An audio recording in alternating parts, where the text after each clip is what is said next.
Some content or topics discussed could trigger a past anxiety or be sensitive or disturbing to listen to or view. Please view and listen with caution.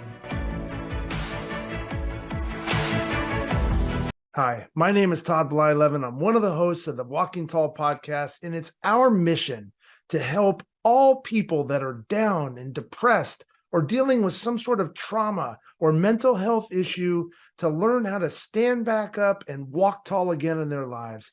Please follow us on all of our social platforms, our YouTube channel, and check out our Walking Tall movement at www.walkingtallmovement.com. Now, here's our show. Welcome back to Walking Tall. If you were with us last week, we were so excited to get to spend time with Steve Turney, the CEO of the Mental Health Marketing Conference, after he and his organization so kindly welcomed our movement to Franklin, Tennessee in the most recent conference. And Dr. LaRosa, as successful as you've been with helping hands and developing clinics and thinking about the marketing aspect briefly from a mental health perspective, what were your takeaways from getting to spend some time with Steve? I just think he's done such an intelligent and creative job with his understanding of marketing and targeting all the right things to put together a super conference where people just want to come and continuously learn. One thing about this field is that we all love learning. There's so much to learn all the time, and CEUs are just not enough. At a conference like this, you can get mind stimulation overload, learning about all the different things that are emerging in the field. And it just helps us all be better practitioners. So the fact that he's done such a great job with it all around is a gift to our field. And I sincerely thank him. It was a pleasure meeting him. Yeah. And, the one thing that stuck out for me about Steve is not only is he all those things you said, Dr. LaRosa, but he, no different than the three of us, leads with love. His empathy is resounding, if you will. And so I'm confident that with leaders like him in the field and in the industry, that there's a bright future ahead for all of us working together to break the stigma. And Dr. LaRosa, you said something about this craving to learn. And when I was at the conference, not only did I learn how to maybe better market or position what we're doing with Walking Tall, but I, in fact, learned a lot about my own mental health. And Todd, I know you as you've been on your journey and have taught me many things about mental health as we've become, pals. What did you learn from Steve, and how did you think, what did you think about the mental health marketing from your marketing background? I mean, you're an expert in many things marketing. So what were your thoughts and takeaways? I think, to amplify what Dr. LaRosa said, he's a very genuine person. He saw a need in the industry and he went and got it. And he's doing some great things, amplifying everybody's message of mental health. And he's putting on an amazing platform for people to get out and tell their stories. And we've talked about this a ton, when you can share relatable stories with people, regardless of whatever type of trauma you have. It resonates, right? And somebody in that audience who, when you got up there and you were talking in Nashville, man, you were so good on stage, and it's not just trying to pump you up, but you could just feel it. Start patting yourself on the back, but you could just feel the energy, right? And there was like, man, this is what this is all about. Just getting out, talking about it, being vulnerable. And I really got that sense from him that he's on a great path. He's doing great things for anyone struggling. So yeah, it was really an awesome guest. Yeah, he was. And I know with certainty, this is not the last we'll be working with Steve. Obviously, he's already planning next year's conference, and I have thoughts of how we can be involved at a greater scale. And, speaking of sharing stories, as you mentioned, Todd, we had 33 individuals over those 3 days share, 5 to 10 minutes with me, sharing their own story of vulnerability. And frankly, just proving furthermore that vulnerability is strength, and that, together, when we all walk tall, we can really, really, really break the stigma. And it was just so inspiring.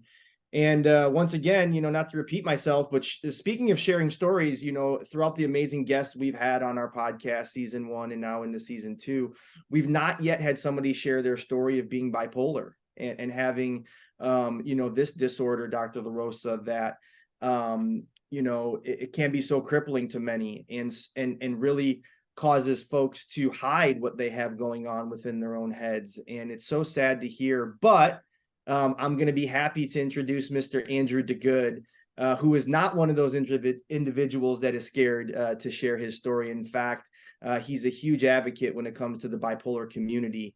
But not only that, he's an entrepreneur who spent 2 decades in the finance and technology space as an executive and co-founder. Recently, as I said, he shifted his focus to the world of mental health as the co-founder of LaRosa, which is a private concierge psychology practice. And he's also a business advisor to Evolve Wellness, which is a psychology practice out of Chicago, Illinois, and Fort Wayne, Indiana. He also does work with teens and entrepreneurs as a life advisor.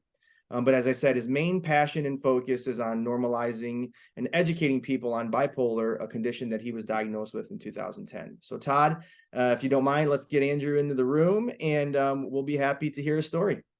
All right, here we go, everybody. We need like a Halloween bell or something, like there he is, Andrew. So hey, Andrew, what's going on? You didn't get to hear, I hope when this airs, you will have thought that I properly introduced you, but I just can't say enough great things about the human you've proven to be as I've gotten to know you and the others that you've been able to introduce us to through Walking Tall. So if you don't mind, the floor is yours. And, let's hear about who you are and a little bit of your story, please. Oh, you're muted. Technology, here we go. That's it. Yeah, I do love his, just so people are listening and you're listening, he's got a giant panda head right behind him over his shoulder. He's got some amazing books on his shelf. We'll get him to talk about what those are all about. Todd, did you notice the wakeboard with the Nirvana Nevermind? See, that stands out to me as the music. That's okay, Andrew, The can wake you speak? skate. There he is. All right, he's back. So, Yeah. All right, Andrew. So back to you, man. We are so excited that you joined us. Thank you for walking tall with us, as you have, seemingly since 2010. So please let folks know who you are and all the great things you're doing. Yeah, absolutely. First and foremost, thanks so much, guys, for having me on. It's been an absolute pleasure, obviously, Chris, to meet you and everyone else. So, Andrew DeGood, I guess I'll just jump right in, to my childhood and kind of, what my story looked like from there. Born and raised in Clearwater, Florida. Seemingly, early years were good. I grew up in an extremely affluent household. We were the Joneses. Everybody was trying to keep up with us, but inside it was pretty tumultuous. I had a mother who was a severe alcoholic, who eventually, would end up, dying from the drinking later on. And a dad who I think suffered from, both mania, at least hypomania, and which we'll talk about later, and some level of depression. For myself, I'm bipolar 2, very open about it now, and we'll kind of talk about that journey. But that really first started showing up around age 7 or 8. I was suspended from school for the first time in the 2nd grade for beating up a kid in the car line. And that was the hypomania kind of showing up as anger. But as the story would be for the first 35 years, that was really just viewed as, oh, Andrew has an anger management issue, or Andrew has some trauma that's unresolved. And I certainly had some trauma that was unresolved. But, unknown to us, there was also a chemical component to that, which is the bipolar 2.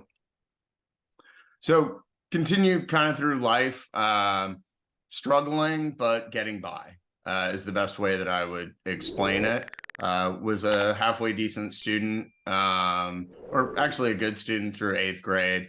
High school was where I really started self-medicating. There was a lot of drinking. There was a lot of drugs.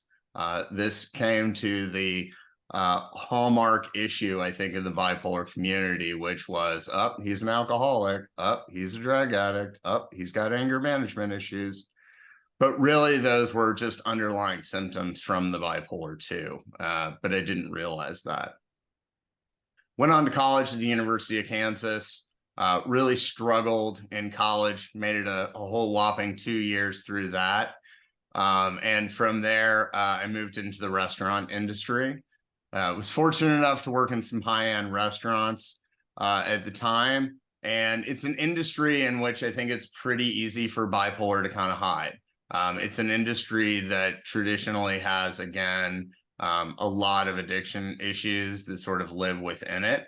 And I was able to excel in the industry and still kind of get away with what were the symptoms and people being okay with me self-medicating. Fast forwarding from that to about 2003, 2004, I left the restaurant industry. And of all places, I ended up in the finance world. So would go on to spend the better part of the next 2 decades in the asset-backed securities or mortgage-backed securities space, with a blend between financial services and technology. And I was a productivity rock star. When you get hypomania, you lock in and you can go 36, 48 hours of just going nuts on your work. My clients absolutely loved me for that. I had no problem with doing overnighters in the office. The flip side of that, though, was the anger. And I was the most toxic person in the workplace. There are certainly things that I did and said that I probably still regret to this day. But it was looked past, quite frankly. I had one incident.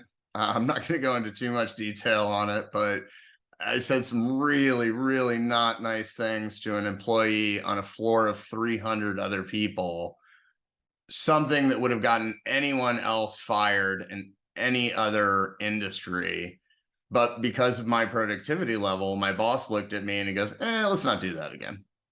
Andrew, real quick. Yeah. So much of what you're saying resonates, at least with me. And I see Dr. LaRosa just bobbing her head continuously saying, yes, Andrew knows what he's talking about. Yes, Andrew has this lived experience. But for me, real quick, with what you said about the anger, and Todd, I don't know if this was or is still the case for you, but it is for me at times as well. I found myself through my PTSD having experiences of saying things to people I would never normally have said, or having such a short fuse that, I explode on the poor innocent cable customer service girl on the other line, right? Right. And so Todd, I don't know, real quick, how much of that resonates with you. I find you to be like the most cool, calm, collected, sweet guy on earth. I don't know if you've ever outburst on anybody, but did you look, you see, raised his eyebrows. You see that? Like, are you kidding? Maybe on the baseball field. Yeah, definitely on the baseball field. I think I learned that from my dad. Like, you just turn into this different animal. And that was, ultra competitive. But no, I think for me, the life stressors, listening to Andrew talk about his childhood and just kind of growing up. I mean, we all have these pressures.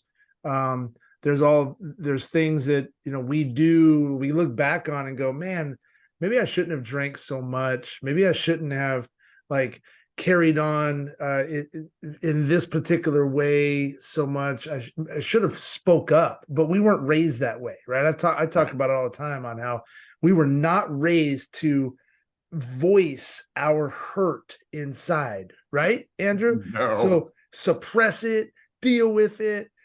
I'm going to drink my ass off. I'm going to do whatever I can just to get rid of things. And I've had outbursts where life is completely just slammed you down. Nothing to probably what Andrew has gone through, but I can relate to that for sure. I mean, to your point, right, Todd, and here are 2 phrases. I think we're similar ages, so I can guarantee there are 2 phrases that both of us heard. You're right? 32. You're 32. Oh, sorry. Yeah, I am. Exactly. Spot on. Yeah. The 2 phrases that I remember from my childhood were don't why are you crying like a little girl? And number 2 was I'll give you something to cry about. Yes. There's every Gen Xer's 2 favorite phrases, particularly if you were male. So you're right. You were taught to kind of shove this down. until you were like a teapot and then you just completely explode, right? Yeah. Absolutely. Yeah, Dr. LaRosa, I know you're chomping at the bit, and Todd, I feel like you and I are going to take a back seat for a few minutes, so let's learn a little bit here. But what are you shaking your head about over there, Doc? Well, I'm just identifying with everything that Andrew was saying from the beginning of his childhood through the description of his diagnosis. You know, bipolar 2 is frequently misdiagnosed because the requirement is that you have to have at least one major depressive episode and one hypomanic episode. It's the people who have major depressive episodes that are with the bipolar 2.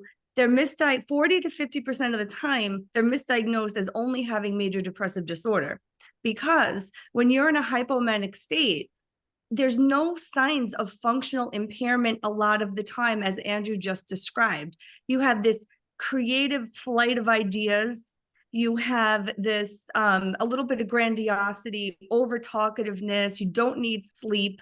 And you just feel so creative and you feel so good and you feel like you just want to keep going. And as Andrew said, the productivity rate for people in this hypomanic state often is through the roof. And so in our society, with the way that we put a judgment factor on success, that is success. Highly productive, really kind of outweighs a lot of other negatives that come along with that hypomanic state. Like Andrew was saying, high levels of irritability, outbursts, impairments in judgment, reckless behavior. Sometimes, you know, it's spending or it's hypersexuality, whatever it might be. They're all related to hypomania, which can be hidden in our society and kind of written off as behavioral characteristics of someone who's eccentric or highly productive and deserving of such of self-rewards, you know, hedonistic type of a foundation because they deserve it, because they are so successful and high producing. And so society tends to write that stuff off and sort of explain it away, but really not understanding it's so difficult to walk around with a bipolar 2 diagnosis because the periods in between your depressive episodes and maybe hypomanic are the periods are more frequent. The time in between of well-being is decreased. So the person never really feels confident that they're going to feel good for an extended period of time. It's like a feeling of always waiting for the other shoe to drop. You know, and what's it going to be? Is it a major depressive episode? When you're in a hypomanic episode, the person can't really self-describe this properly to a psychologist because they feel so good. They don't feel that anything is wrong with them in that moment. So they're not really able to verbalize and have the insight to self-disclose that anything is even wrong. And that's why they focus on the depressive symptoms. And that's why the diagnosis often goes to major depressive disorder rather than a bipolar 2, which can lead to improper medication and treatment.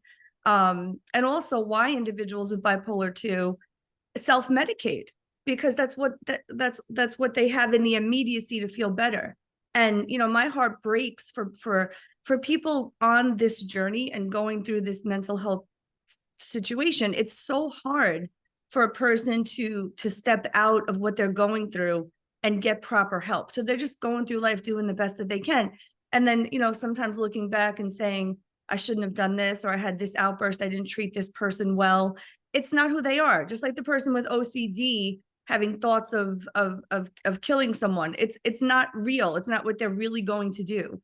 These are thoughts that are produced by this disorder.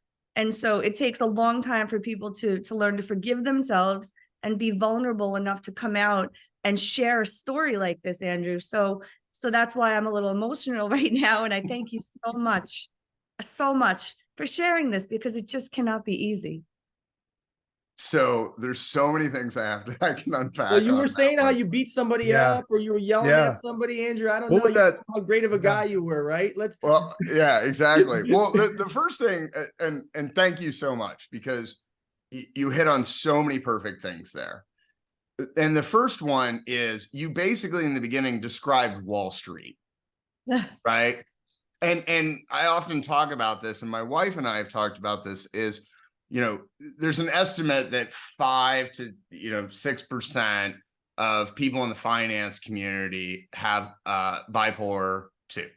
And it is estimated that 90% of that is undiagnosed. Obviously, this is all estimates because so much of it's undiagnosed. The reason for it is the finance world, the metrics of productivity and success are so obvious. You made me money. You made me a lot of money. Great, right? Okay, you've got substance abuse issues. You've got anger issues. You've got whatever. I don't care. You've produced. So it's a survival technique, I think, for a lot of people with bipolar to end not realizing they have bipolar, to end up in the finance world. And then it continues to go undiagnosed. The other thing that I want to highlight that you touched on that is so huge is the misdiagnosis of depression rather than bipolar 2. And this is where the medication problem, obviously, becomes a big, big issue. Bipolar 2, most of the time, I'm not going to say all of the time, most of the time should never be prescribed an antidepressant, because all an antidepressant is going to do is it's going to amp up the hypomania and the mania. And that obviously is going to be a major, major problem. No, it's funny you say, Andrew, quickly too, real quick with the medication stuff. Some of the financial world you described is no different than athletics to a degree, right, Todd? As I was sitting back thinking, oh man, how many guys did I know that, would pitch their ass off and then go drink a 12-pack, right? Or get lit up and then drink a case, and so, and because, no different, as you said, Andrew, the success is so measurable. You made me money or you didn't. And in sports, the success is we won or we lost, or I played well or I didn't. My stat line was good or it wasn't, So much is relatable. It's just so great to hear folks like yourself coming forward so we can make these connections. And so people do realize, like, hey, just because I'm not bipolar 2 and I have PTSD, or because I have this or I have that, we're all the same. Exactly. Yeah, I think it's interesting too. I mean, you hear just more street talk. Like people might say, God, that person, they must have bipolar. Or there's like this, or this self-diagnosis of like, man, I'm just bipolar, whatever. Todd, I was literally, as Dr. LaRosa was talking about all of the characteristics, I was thinking to myself, yep. Like we have this, I don't want to say complex, but like we have this concern for ourselves, maybe because it is so stigmatized, Andrew.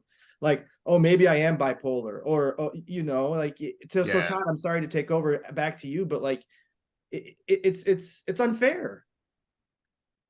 Yeah. So how, talk about like, well, first of all, I want to put this out.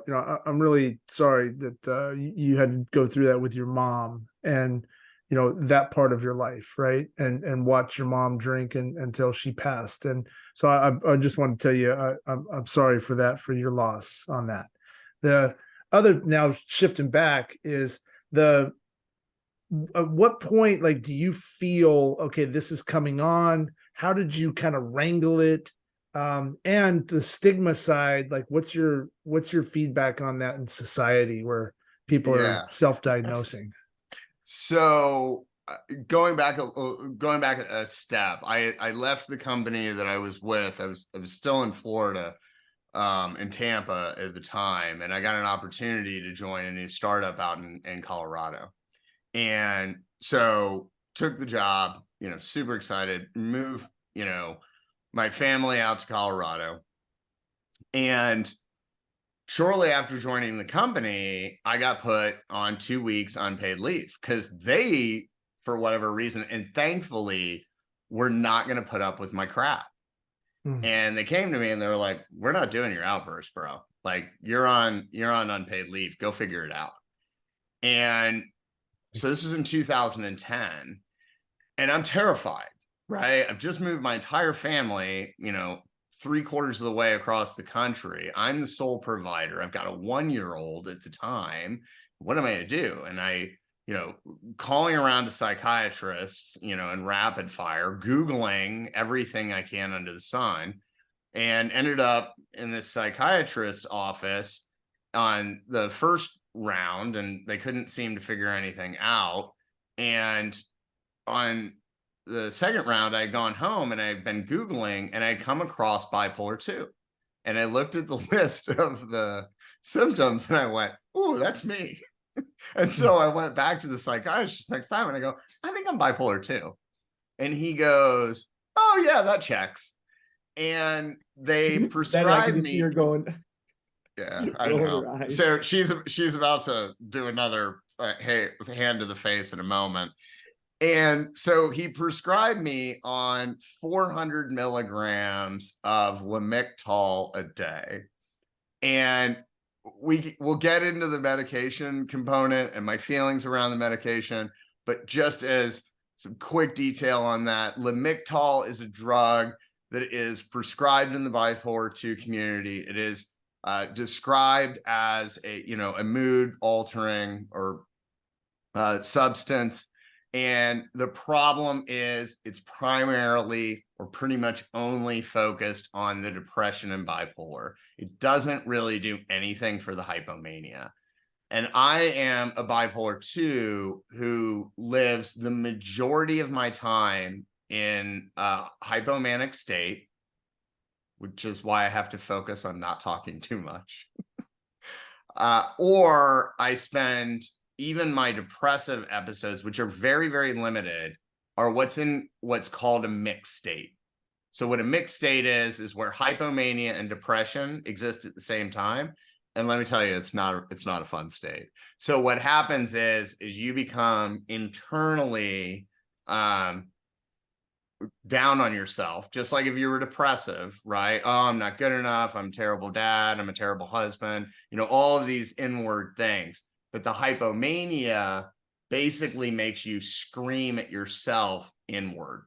Is the only way that I can describe it to people. So what is the classic depression that we think of, which is someone who's stuck in bed for days and, walks around in a robe or whatever that may look like?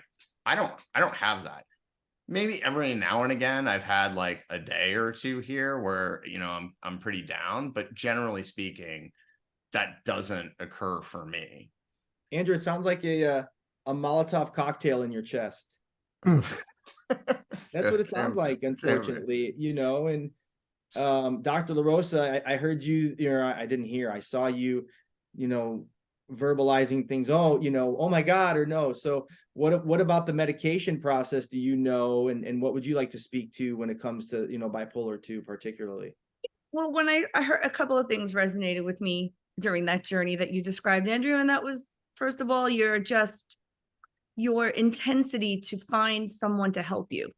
When you reach that point, when we all reach that point in life and we feel as if we've hit the point that we can't do it alone and we are looking for that mental health professional to help us, it's just sad that it's so hard to find the right person quickly enough to be able to support people, because it's a huge factor in attrition. It's a huge factor in people giving up on their mental health journey.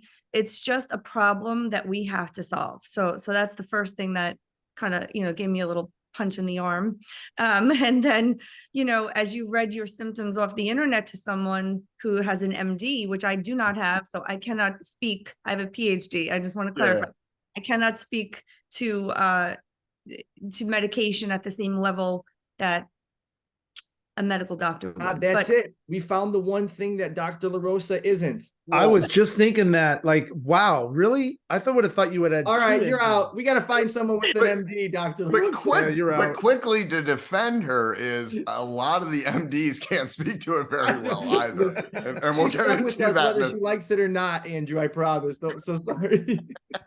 This is a reaction that I have. I don't know if it's a Long Island based reaction or whatever, but whenever I'm frustrated, I just do this. Yeah. My son He doesn't know. It's funny. But yeah, going in and reading the list of symptoms and saying, hey, I think I have this, that is so hard to do because Yeah. as we've said, that hypomanic state, that feels good. People don't want medication for that. People feel good. Their self-confidence is high. They're speaking, as you said, I speak a lot. So when I get started, I sometimes just talk rapidly and a lot. So that, that's just a personality characteristic. But yeah, when you can command, when you're an intelligent person and you can speak like that, you're commanding people around you to listen.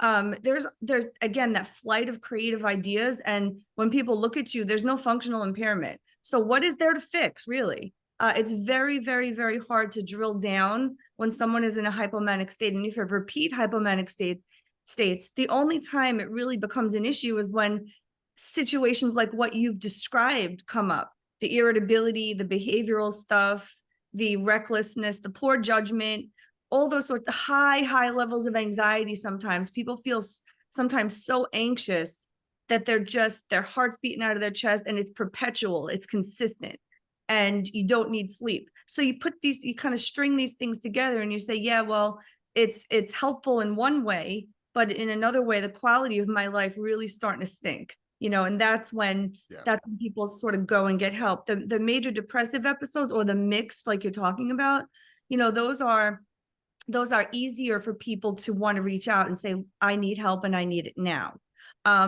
Lamictal, I don't know why I'm thinking antipsychotic. No. So it's interesting you bring up antipsychotics, because antipsychotics, hence the name, have such a stigma attached to them, but antipsychotics can oftentimes be the best drug for someone who's on a heavy hypomania or mania state. Right. But Lamictal, is that a drug that's is that considered is it used for seizures? Is it anti? Yeah, so it is. So it was Lamictal was originally, and still is a seizure drug. And this is often the case in a lot of the mood disorder drugs, is that they were for one thing and then they were switched for another. The problem, so the unquestionable, hands down, most successful drug for bipolar 1 and bipolar 2 is lithium, or what is called low dose lithium. The problem is lithium is a natural mineral. It exists in every single one of us. All of you have lithium in you right now. So the pharmaceutical companies don't like a drug that they can't, copyright or whatever. So you see lithium prescribed a ton outside of the United States, but it is not prescribed. It's getting better, but it's not as prescribed as much in the United States. And there's still this weird stigma around lithium as a drug. But it really, at the end of the day, it's been and shown to be one of the most effective, and particularly around suicidal thoughts. So as Makes another component. Now it makes sense why you have the Nirvana wakeboard behind you. Well, the prescription issue was a thing. I know from the research that lithium is highly effective for people with bipolar, but I didn't know there were prescription limitations. I did not know that. It's just it's not necessarily prescription limitation. It's just there was some stigma that's kind of been created around the idea of lithium. But more importantly, the pharmaceutical companies in the United States just are not pushing lithium, if you will, right? They want to push all the newer drugs where they've figured out, that, oh, well, this is just ours. There's no generic associated to it. And so it comes down to, unfortunately, getting the right doctor who really understands and takes time to understand the individual. So one of the big problems in the bipolar, community, or the whole situation with bipolar, is you have bipolar 1. So bipolar 1 is typically mania with little to no depression. The mania episodes are very, very long. So what is Hollywood's favorite version of bipolar, which is what creates the stigma, is the furthest and most severe version of bipolar 1. So Claire Danes, for instance, plays a character in the TV show Homeland who has a severe case of bipolar 1. Well, if you see that and you see that version of bipolar, you don't want to be the one raising your hand saying you've got bipolar. But I don't know why that happened. It's an AI thing Yeah. now with Zoom. So yeah. Then you've got bipolar 2, and bipolar 2 tends to be the least diagnosed because of what we were talking about earlier, because it's a hypomanic state. And it's important to understand mania is far blown. That's where the grandiosity is another level. I mean, to literally hallucinations type. That can come into play as well. Yeah, and do severe damage to yourself, to something else. Hypomania is not as severe. And so you can get, hyperspending or hypersexuality or things of this nature, but it tends to not be as damaging to one's life, right? So as a result of that, nobody thinks that much of it. They just think like, Andrew's got some spending problems, not Andrew bankrupted, the entire family or stole $1 million or something like that. And then you've got, to complicate it even more, you've got mood disorder spectrum. And then this basically is someone who can slide anywhere on it. Cyclothymic disorder. Yeah. And you can get dysthymic is something that falls in that as well. So now, so we can just complicate the audience even more. We've got mania, hypomania, dysthymic. And what dysthymic is a version of depression that's much milder, but lasts much longer. So you just feel like a little bit of maybe a zombie. You can get out of bed, but you're like, meh. It's like it's a cloudy, rainy day every single day. And then you've got depression. But then, like we talked about earlier, in the middle, we've got mixed state, which could be some combination of the two. So you can see it's difficult. It's difficult. It feels like we can go on and on and on, and it's so unfortunate. But, the one thing I want to focus on, as we kind of come short on time here is, Andrew, you've done such an amazing job of describing what it's like to be you, right? I think, we can really understand what it is you've endured. But the one thing, aside from the self-medication and the medications we talked about, the outbursts, the one thing that stood out to me that is sad, and is different from my circumstance, you didn't have anybody to walk alongside you. And I want to say, in my experience, having Todd has been so instrumental in just guiding me and being there and understanding that I'm not alone, right? Everything you've described is you on your own. And so I don't want to focus too much for the last little bit here about the diagnosis or anything like that, but what is it like to be someone so forthcoming in creating this advocacy and bringing awareness, so that way others who are like yourself know they're not alone and they can walk tall moving forward? That's most important. We want to leave a listener with. Yeah, I'm glad you bring that up. So in 2010, when I was diagnosed, the first person I told was the head HR at the company. And she turned to me and she told me, don't ever tell anyone that ever again. Oh. Which just speaks to the stigma that existed around it. Yeah. It would take a long time until I finally had an incident in my life that made me realize I needed to be open about it. And at the time, I actually kind of joked with my co-founder. I said, I'm about to create career suicide. So I hope this company does well. And so I came out about it, but I hadn't spent as much time in the public sphere as I have as of late. And as Chris knows, last Sunday was the first time I ever met and spoke to someone else with bipolar 2. Wow. So let that sink in for a second. If you think about something that's, a big piece of you, because bipolar 2 is a huge piece of me. It always will be. If you had never seen, met, or spoken to someone who could relate back to you, Mhm. And so, to your point, Chris, I walked through a really long period of my life feeling broken because to me, I was the only one with this. I was the only one who struggled. And I will tell you, I have made it a mission as of late to search out as many people as I can who have, you know, whether it's bipolar 1, bipolar 2, mood disorder spectrum, anything of that nature. And it is like hunting for a needle in a haystack. There just aren't people, and I understand and I respect it.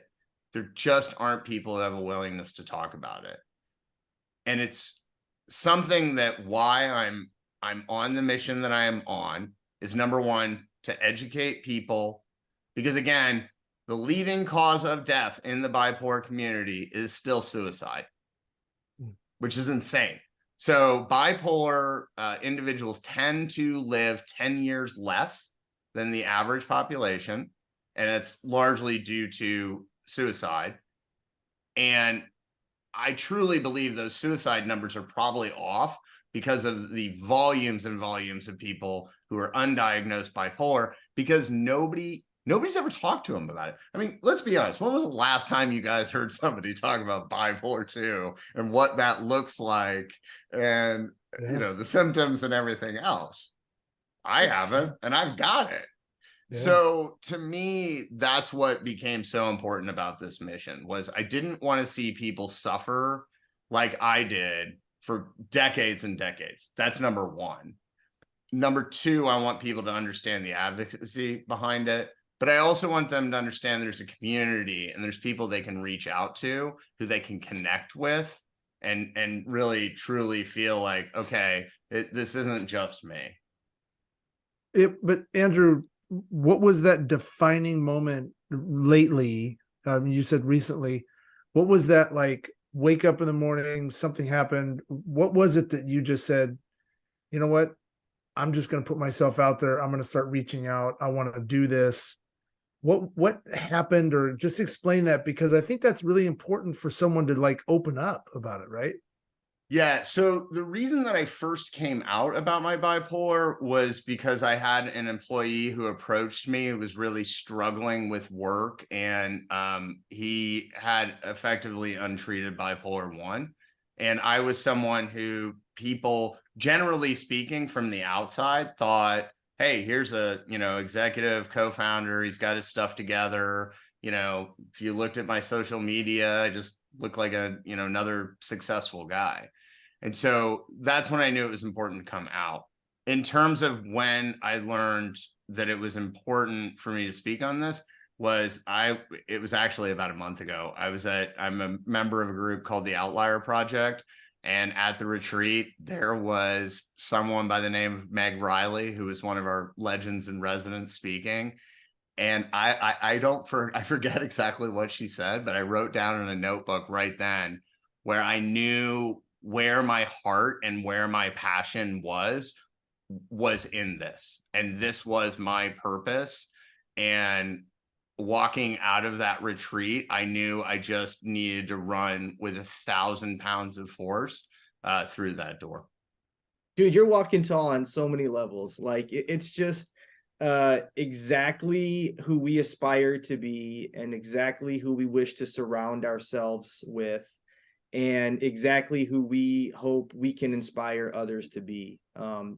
It's not easy doing what I do on social media or in the world, telling people about my struggles and still being this kind of cool cat. I like to think of myself, you know, that's got everything kind of put together. It's not the case. And Todd, you know, I think the world of you, and there's not a thing that you can't accomplish, and not a heart you can't touch. But I know what you're experiencing too on a daily basis. And Dr. LaRosa, I think you're one of the smartest people I've ever met, and you've been so vulnerable with us throughout this journey. And Andrew, I just can't commend you enough for doing what you're doing. It just fills my heart, you know, and it's what we need more of in the world. So that way these suicide rates can diminish, so other folks can know they're not alone, and all these cliches that really are impactful in my mind. And so, you know, we're getting short on time here. I want to make sure you get everything out that you want to say, because I think the educational component is so important to this. So maybe you and Dr. LaRosa can kind of wrap up for a minute or two here, and then we'll say our goodbyes. But I just want to let you know, man, like what you're doing is so needed in the world. And I'm just happy that you're here with us. Well, Oh. first and foremost, I really appreciate that. And what you guys are doing is huge. It's monstrous. I'm so grateful to be even a teeny part of it, because I think in all the different areas, as people can be more vulnerable, we can find those connections, and we feel like, hey, you know what? Like, this is my community. I did a post about it the other day. I'm like, there's 8 billion people in the world. Like, you can find yours. And if the people around you aren't, then get rid of them, because the people who you can be fully yourself and open and present with, they're going to love you. And if they don't, go find someone else. Yeah. So true. LaRosa? Andrew, I'm just sorry that you had to travel alone for so long, and that you never met another person going through what you were going through, because there's so much in peer connections. There's so much to be said about connecting with others that share our experiences. And the only way that we can do that is if people are vulnerable. And so we have to get rid of those responses by HR professionals, executives, and others around us that are saying, don't ever tell anyone that you have that.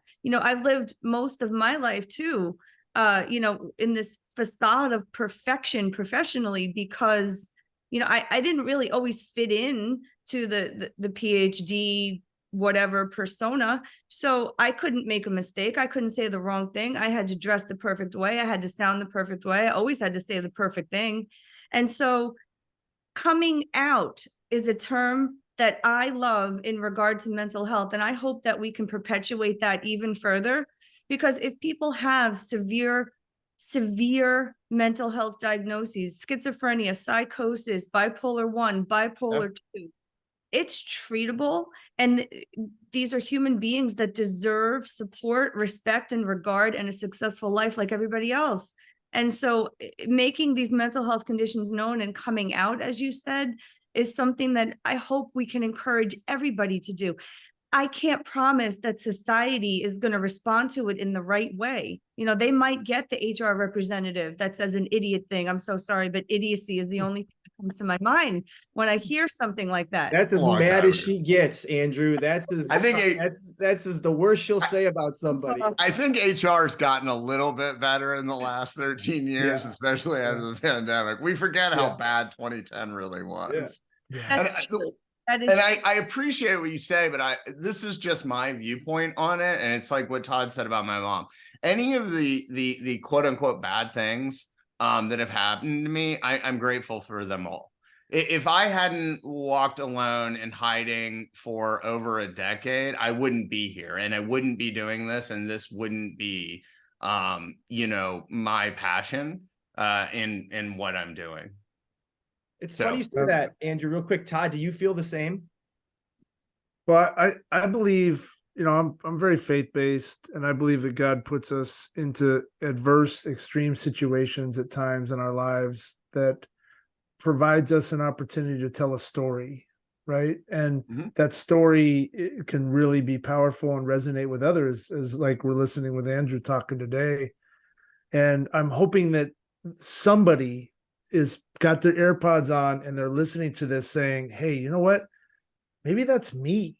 And maybe I should go, talk to somebody, or maybe I should reach out. How do I reach out to Andrew to learn more? What information is out there so I can learn more to be better for myself, for my kids, whatever that is. Right. And I want Andrew to talk about it. But I agree. Thank you, Todd.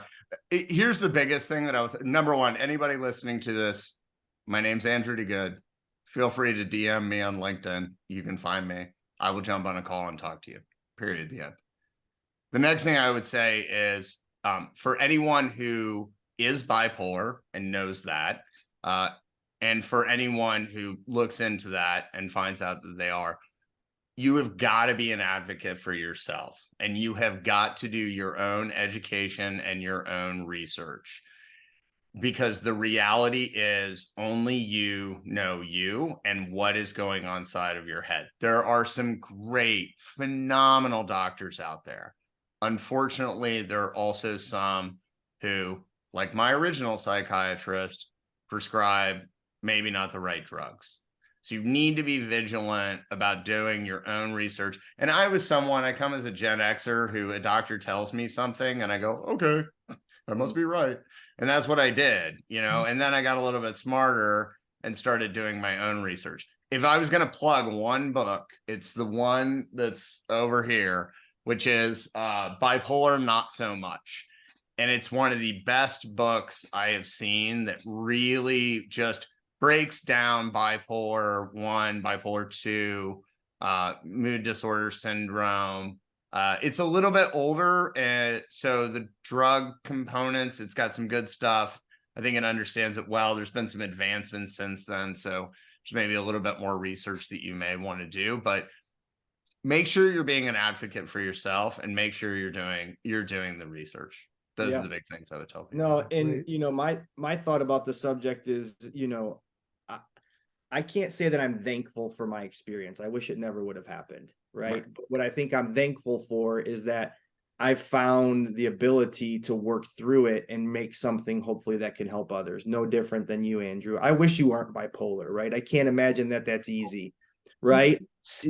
Yeah. So actually, no, Dr. LaRosa, I know, but I mean, what I'm saying is I'm glad you found the strength to work through it and to be who you are today, right? I think we're all going to go through things and we're all going to have them. So that's inevitable, right? We wish it never happened to any of us. I wish all of us lived a swimming life. It's just not reality, right? But I'm glad that 4 of us found the strength to find the courage to come out, as you called it, and hopefully instill the others to do the same. And the other thing I would add for employers and things of that nature is, and this is why I say I'm happy to have my bipolar, because like Dr. Lewis is saying, I get those floods of ideas. I have these levels of creativity that the average person may not have. There are a lot of superpowers that come along with it, just like a lot of other mental conditions. So yeah. No, so Dr. LaRosa, before we sign off, I want to hear your parting words and words of wisdom as always. You know, I wrote a book, you know, this Jacob in May. It's a story about a childhood friend with autism. And the point of the book is really to try to inspire children to accept everybody for their differences, and how understanding that if everybody were the same, it would be a really boring place to live. And if you become the type of person that can embrace and accept others for all of these types of differences, for bipolar, for schizophrenia, for autism, for intellectual disability, you become such a better person because you can see the superpowers and the strengths that others have through their disorders and through their mental health crises and through their disabilities. And once you reach that level, you can truly appreciate humanity, you know, and I see autism this way. I see the beauty. I'm not saying that parents who live this life and work 24/7 with severe behavior disorders for their kids are leading a glamorous life, or this is somehow a wonderful thing. I'm not taking away from the hard work and the despair sometimes that they go through with their children.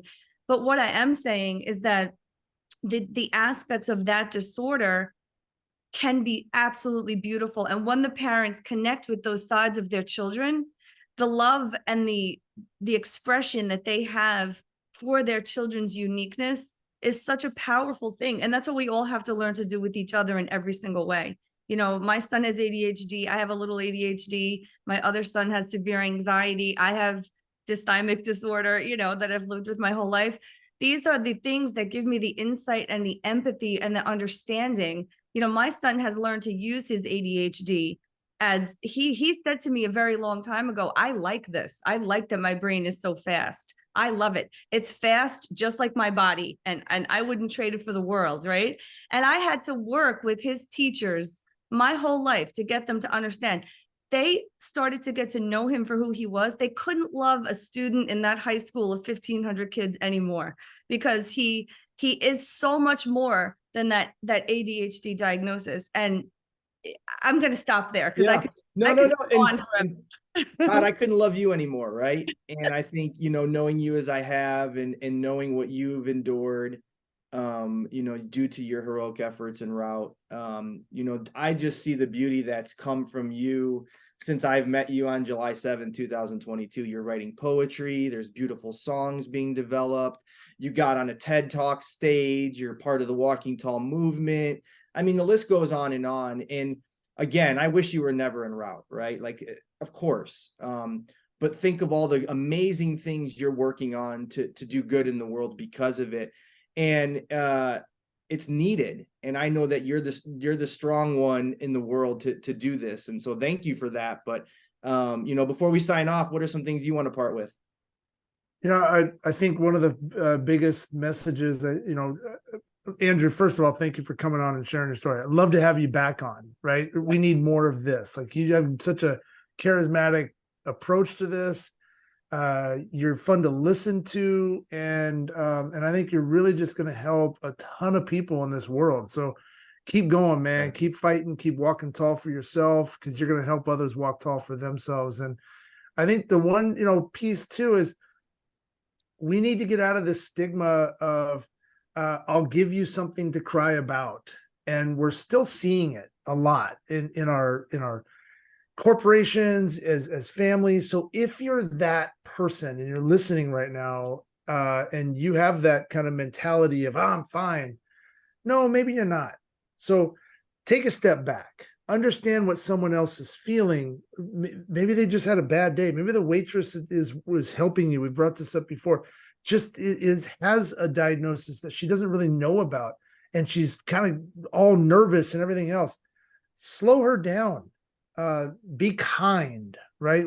Too much crap is going on right now because we're just so into the run fast moment and not caring really about someone else. So care about your neighbor, share relatable stories like Andrew's doing right now, like we've done, and just keep spreading the love, brother, because this was really a cool show. So thank you for coming on. Yeah. Thank you. I really appreciate it, Todd. And Andrew, as I've gotten to know you, it's been a whirlwind of a couple weeks. And, I have just been so inspired by your strength and your ability to be forthcoming about who you truly are, and hopes that others will do the same. And so, man, I think we found our bipolar ambassador, if I may say so myself. We'll have to talk behind the scenes a little bit about that. But man, I can't thank you enough for introducing us to the Outlier Project, which you referenced, which I know will help us. We got to give it a real quick plug to Scott McGregor. Yeah. I got Scott McGregor on the Outlier Project. Again, there's two things that are really close to my heart. Scott has changed my life, and the community of the Outlier Project are literally just some of the best humans, and have inspired me for so much of what I'm doing. Yeah. Well, thank you. And then the last thing I was going to say that, has been so humbling for me and inspiring to see from you, Andrew, is your ability to laugh through what you're experiencing. Right. And I often say, hey, like, if I'm not laughing, I'm not living. Right. I think I said at one point, I'm not here for a long time. I'm here for a good time. And I just want to tell, Andrew's sense of humor. I was texting him one day and I said, available on Friday at 9 a.m. And I didn't say, are you, or I didn't. And he said, who, me? And I said, no, the other you. And he just started laughing and couldn't, because that's the type of guy he is, right? And I know, Todd, you and I have jokes about what we experience, and not that it's not a serious matter that needs to be addressed, and that we're so inspired that you're outward about it, Andrew. But sometimes the ability to sit back and chuckle about life and really appreciate what you have going on is what's needed in the world. And so thank you for walking tall in that manner as well. So any last parting words before we, tell listeners those two magic words? No, I'm going to add on to Todd's, which is be kind to unkind people. Love it. I love it. There you go. Yeah. Well, with that being said, we got a new hashtag, be kind to unkind people. And once again, thank you for listening. Thank you for tuning in. If you haven't already, please click subscribe to our YouTube channel. Follow us on all of our podcast channels. If you haven't seen our website, www.walkingtallmovement.com, you could pick up a piece of merchandise. You could donate to our GoFundMe to help us move forward faster. And Todd's showing off one of our gear right there. So please check us out. And Andrew, before we sign off, there's always 2 words we like to tell listeners. And I would be honored if you would lead us in that. And those are walk tall. So would you do the honor? Absolutely. Walk right, tall, everyone. Walk tall, everybody. Have a great rest of your week. Thank you for tuning in. Walk tall. Walk tall, everybody.